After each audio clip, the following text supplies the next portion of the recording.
Now, many of you may have walked around the construction site of this small building here to our right. If you didn't know what it is, ladies and gentlemen, let me introduce to you the brand new Apple Store. Ooh, ah. The roof is actually supposed to look like a MacBook. Apparently, I just heard a story, it is attracting birds, specifically their droppings. So it's not going to be the shiniest MacBook. They're working on ways to deal with that. It's always fun. But let's move on. Right in front of us, we have the second tallest building in Chicago, the Trump International Hotel and Tower from 2009. This is over 1,300 feet tall with that spire on top, which is part of its official height. Let me point out some of the design features of this. First of all, notice the setbacks where it's getting thinner as it goes up. The first setback, right in line with the Wrigley. The second setback in line with some of the older buildings that are across the river from it. And the third setback is going to be in line with the next building just around the corner to the right. It's this black rectangular tower, which we'll see here in a moment. Mixed use hotel and condo building. And besides for having those setbacks in line with other buildings, it also has this silver color scheme that was very specifically chosen as a transition between the white and black buildings on either side. The architect of this tower, Adrian Smith, he describes that as contextual design. He built it in context to what came before. And that architect, Adrian Smith, he is a Chicago designer. He is known for buildings around the world, including the Burj Khalifa in Dubai, tallest building in the world right now. Smith is also the designer on the new Jeddah Tower in Saudi Arabia. When completed, should be the new tallest building in the world. So Chicago does not have the tallest building anymore, but we have one of the guys who is designing them. So we've spread the love globally. Now, peeking back into view here to our right is this black rectangular tower. This is the American Medical Association Plaza. Now, this originally opened up in the early 70s, and it is a very significant design. This is the final and tallest tower to be created by the architect Ludwig Mies van der Rohe. And Mies is considered to be the father of modern architecture. When I say modern, that's a style, modernism. And his most famous quote, "Less is more." He wanted to strip architecture down to what he saw was its essentials, emphasizing the structure of the building with straight lines, right angles, that ultimately meant simple steel and glass black boxes to him. He described it as just the skin and bones of architecture. But of course, we can't miss the two spiral towers here to our right, collectively known as Marina City, affectionately referred to as the Corncob Towers. Now, those were completed in 1964, designed by the architect Bertrand Goldberg. Now, Goldberg, he loved to use nature as his inspiration. And one of his beliefs was the idea there are no right angles in nature. So he tried to keep right angles and straight lines out of his buildings. Hence you get these circular, almost flower petal-like shapes at the top of the towers. Now up there, that's where the residences are. Below that, you have your parking garages, then you can see the restaurants, the marina. There's some other buildings that are part of this as well. Essentially, you can think of it as a city within the city. And it was designed that way specifically. Back in the 1960s, a lot of people had left Chicago for the suburbs. You know, they might work downtown, didn't necessarily want to live downtown. So Goldberg designed that complex to have everything you could want in one centralized location. Oh, by the way, if you have an image of a car flying out of the parking garage in Marina City into the river, that has happened in a movie. Yeah, The Hunter with Steve McQueen. You know, they've actually always had valet parking in those garages, so they know what they're doing. Well, let's take a moment, talk a little bit about our bridges. Every bridge we go under tonight is movable. They all go up and down. Now, most of them are bascule trunnion design. Bascule is French for seesaw. So what that means is they split in the middle, big heavy counterweights on either end. With the assistance of relatively small motors, they typically go up in less than a minute. So a very efficient design. And we'll talk more about when they go up in just a moment. But I don't want to miss one of my favorite nighttime buildings is here to our right. It's the Reed Murdoch Center, the red brick building. They got some really good lights on it. And in terms of its design, as you look at it, you might notice it's uneven, meaning the right side has 6 bays of windows. The left side only has 5. That's not how it originally was. When this opened as a warehouse in 1914, nice and even, 6 on either side. And then they were expanding LaSalle Street ahead of us. They actually cut off part of that building. Yeah, to me, perfect example of Chicago progress. Especially at the early 20th century. Nothing got in its way. Not even your warehouse. They just trimmed a little off the side there. But now back to the bridges. So these bridges originally went up for the big shipping and passenger lines that went up and down the river. Nowadays it's mainly for the sailboats. At the beginning of the summer season, many sailboats use the river to return to their harbors in the lake, so a couple days a week the bridges go up. And then towards the end of the summer, they'll do that process in reverse. And they don't do them all at once, they do them like 1 or 2 at a time. It takes them a few hours to go the length of downtown. On the other side of the bridge, to our right, you're going to see a massive building lit up in that gold lighting. This is the Merchandise Mart. Designed by Graham Anderson Folks and White, opened in 1930. It was the largest building in the world. It has over 4 million square feet of space. Takes up 2 city blocks, and at one point had its own postal code. Now, it was designed as a wholesale facility for Marshall Fields, the big retailer that used to be here. In fact, you might notice there are head-zone pillars in front of the building. That is the Retail Hall of Fame. Or as some describe it, Pez Dispenser Hall of Fame. To get the old Woolworth, among others. And in this building's design, notice how the inset windows create these long, uninterrupted lines that run the side of it. Very common in this, the Art Deco style. The idea is that it emphasizes verticality by kind of drawing your eyes skyward as you stand at its base. No, that's Merlin. Now, the Merchandise Mart unfortunately opened right around the time the Great Depression was looming, so Field's wholesale business unsuccessful. So they ended up selling the building in the 1940s to Joseph Kennedy of that Kennedy family. Yeah, they owned the Mart up until the 90s. Nowadays, another real estate firm owns it. Trade shows happen there. You can go in the lower levels. There's a food court, a mall, and then above that, a massive amount of office space. I would call that one right there. But right now, ladies and gentlemen, we are coming to Wolf Point. So this is where the 3 branches of the river come together. And in front of us, we have this kind of trio of glass facaded towers, and these are all brand new. And they have somewhat of a similar style to them that actually doesn't fit neatly into an existing architectural category. So we just describe them as contemporary. They're known for having these sleek exteriors with state-of-the-art technologies on the inside. So eventually some architectural expert will come up with a lovely name for this, what we think is going to be considered a new style of architecture. Now we'll talk about the one to the left later in the tour. Let's focus on the one right in front of us with the curved top and bottom. That is River Point. Brand new office tower over 50 stories tall with a 1.5-acre public plaza in front of it. As we turn here, you'll see that plaza is elevated, as because train lines pass underneath. In fact, in those white walls are fans to vent exhaust. And River Point is the first new office tower built downtown since the recession of 2008. Now, we've had new residential buildings go up, like this one here to the right has a blue glass facade.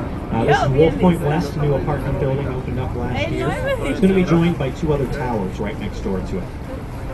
Across the river from it, you have Riverbend. That's from the early 2000s, the blue lights across. You will notice the lovely view that they lost as Wolf Point has started to be developed. You don't own your view in Chicago, you just own the actual land and the air above it. In front of us, we have that raised railroad bridge that is from 1908. Now, back then, we had all these different factories and warehouses in this area. They needed a freight line crossing the river. And then by 2000, most of those had shut down. So that's when this bridge was retired. Would eventually become a landmark. It's always in an upright position, except for once a year. It's lowered so the train companies can run something across it to maintain their right-of-way. Take a flatbed truck outfitted to run on train tracks. This kind of pinkish rectangular building to our left is the oldest structure I point out on the tour. It's originally from 1898. Started out as a warehouse, eventually a cold storage warehouse, and then in the 1980s, they turned it into Fulton House, this residential building. That was not easy. They had to remove tons of horsehair insulation from the walls, and then add all of those balconies and most of the windows into those thick walls. Keep following along to our left, you have the very neat gray townhomes known as the River Cottages. As we pass, you'll see the porthole-shaped windows, triangular sail-shaped roofs. The architect, Terry Weiss, when designing these in the late 80s, not only did he embrace the river with these nautical themes, he embraced the river simply by facing the buildings towards it. Prior to that, not very common in Chicago.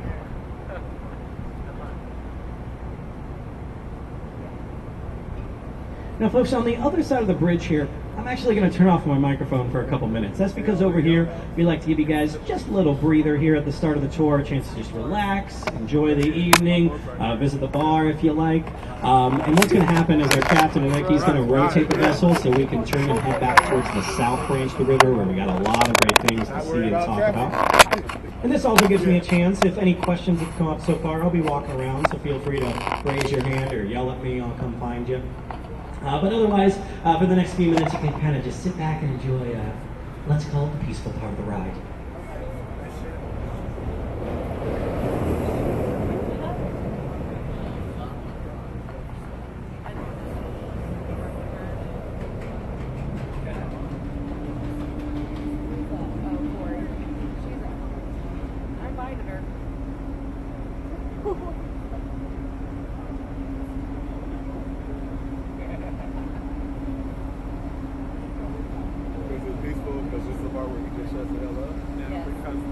Because the residents, they don't allow them to.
What are we drinking next?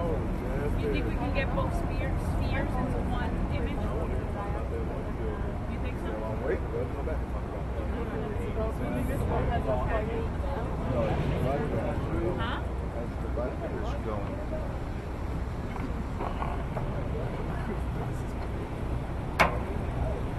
Oh my god, I saw some people hanging on the window. No, that's laundry. I was like, look at their laundry. It's their laundry. For goodness sakes, wash I your thought we had like clothes. God, you felt hard or something. Family services. They pump their children out to we're not dry. letting it dry, or we don't have a washer and dryer. Wait, it's too early for Halloween.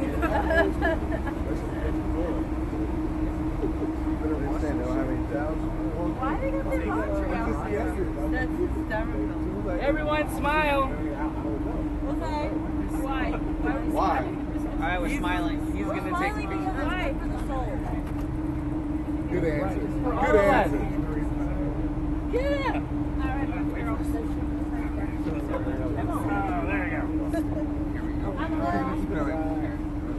Notice the same road just go right from the back. Huh?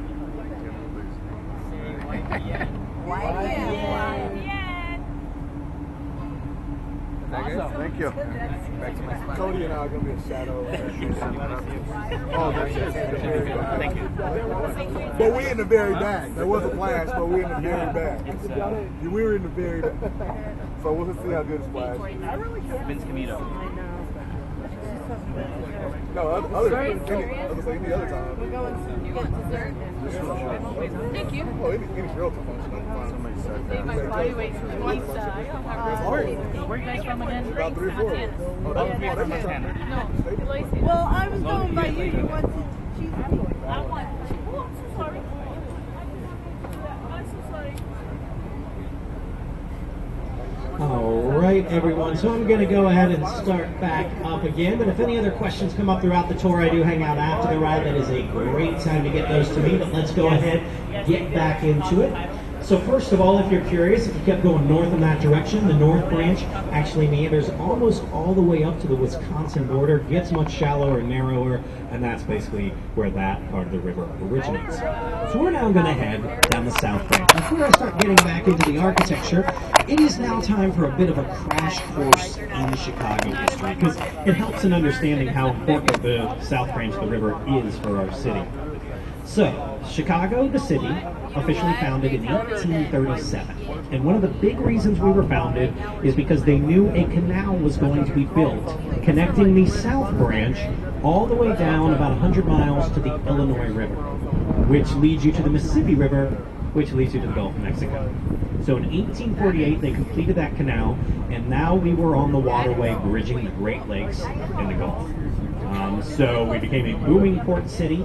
About that same time, we started getting train lines, and it was kind of a 1-2 combination, river and rails, bringing people and commerce to Chicago, and the city grew. We had a population of about 3,000 in 1837.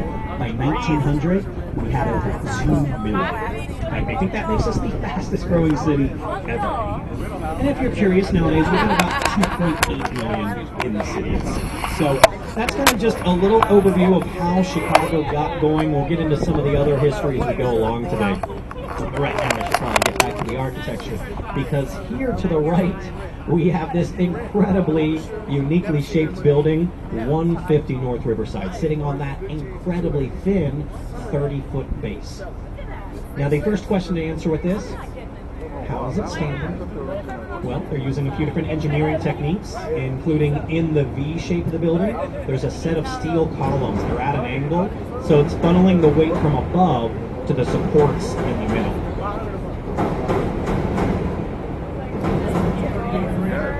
And the other big question to answer with this, why? Why did they do this? Well, it really has to do with the building's location. You see, nowadays when you build along the river, your buildings have to set at least 30 feet back from the water, at least at their base. It's to create a space for people. Whereas to the far side of the building, you have train lines. Now, not the L tracks, though the L tracks do sandwich in one side of it, but the far side, at ground level, you have commuter rail. So instead of building right on top of them with the main structure, they're hanging out a bit, and then they have a public plaza that wraps around that far side as well. You would be like that, hanging out over. Just tilts the windows out. Now, for about 40 years, nothing was at this site. And before that, there was a smaller warehouse structure. Developers had basically stayed away from it. And so finally now, the architects, sketch partners, their Chicago firm, came up with this unique design that made it actually practical to build on this thin strip of land. Now, the train lines that run to the west of this new building actually run directly underneath the black and gray tower here to our right.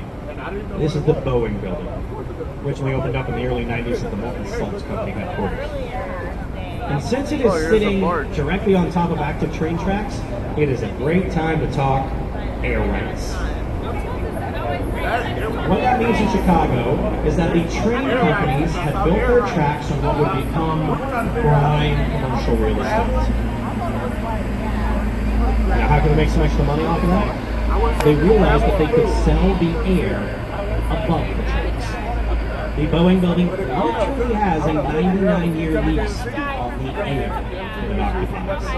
Because you can actually look through the grates underneath the building there, and you can see it's wide open in there. That is still the train company's property. In fact, the very first use of air rights in Chicago is the next building here to the right. It's going to be an Art Deco design from 1930 by Halliburton and Root. It's originally known as the Daily News Building. That's impressive. So in this, you'll see some of those classic Art Deco elements I mentioned back at the merchandise mart, like the uninterrupted lines in some of the windows. And the reason this is set so far back from the river is because the train lines are passing underneath its plaza. Kind of the low-lying feats of the building. In fact, all those new buildings that have plazas above train tracks, that is all an air right situation. Now, in terms of kind of major architectural styles, we've seen a couple Art Deco buildings. We saw Beaux-Arts, the Wrigley. These are kind of the more ornate styles of the early 20th century, along the river, 1920s. And then you get into the 1930s, Great Depression sets in. Now follow that World War II, you get about 20 years when no major skyscrapers are built here.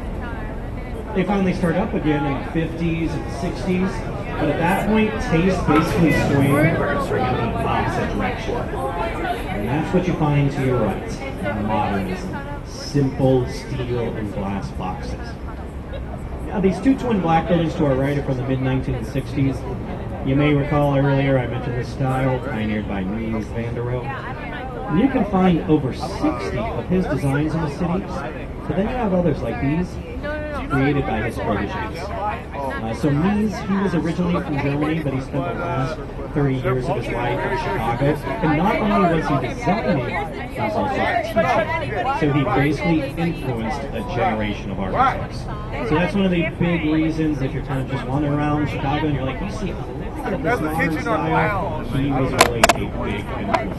But it became popular really worldwide. They decided that this style for many was new, exciting, and universal. Now, for many people nowadays, we've seen it our whole lives, so it's not new and exciting. But back then, especially in the 50s and 60s, it certainly was.